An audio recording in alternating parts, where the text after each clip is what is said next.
Bagamat dumaraan sa pagsubok matapos masalanta ng habagat, kahit paano'y gumaan ang pinapasang hirap ng mga taga-Nangka, Marikina nang personal na bumisita si Pangulong Noynoy Aquino sa kanila.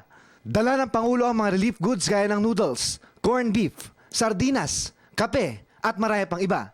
Maganda at saka nakamayan ko pa sa personal. Nagpapasalamat po kami sa binigyan ninyo na kami ng tulong. Abot tengang ngiti at masigabong palakpakan ang sinalubong ng taong bayan nang ipamahagi ng Pangulo ang mga relief goods. Sinabi rin ng Pangulo na may nakalatag ng mga proyekto at programa ang gobyerno para sa mga taga-Marikina upang agad sila makabangon sa hinaharap na pagsubok at masolusyonan ang matagal ng problema ng pagbaha.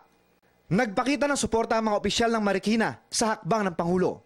Aminado si Congressman Miro Quimbo na matagal nang suliranin ng mga taga-Marikina ang mga pagbaha. Ngayon sa tulong ng Pangulo, naniniwala siya na matutuldukan na ang problemang ito.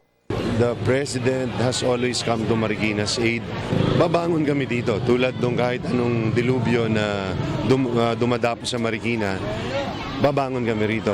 Halos walang pinagkaiba ang pananlasa ng Bagyong Ondoy sa pananlasa ng habagat sa atin ngayon. Maraming pinahirapan at kinitil na buhay ang dalawa. Pero sa kabila ng mga kalidad na yan, iisa. Ang hindi nila mawawasak sa mga Pilipino kailanman, yan ay ang pagtulong at pagbabayanihan sa gitna ng kalamidad. Handang sumuko sa panganib para lang sa kapwa. Mabuhay! Para sa telebisyon ng Bayan, Bernard Tan.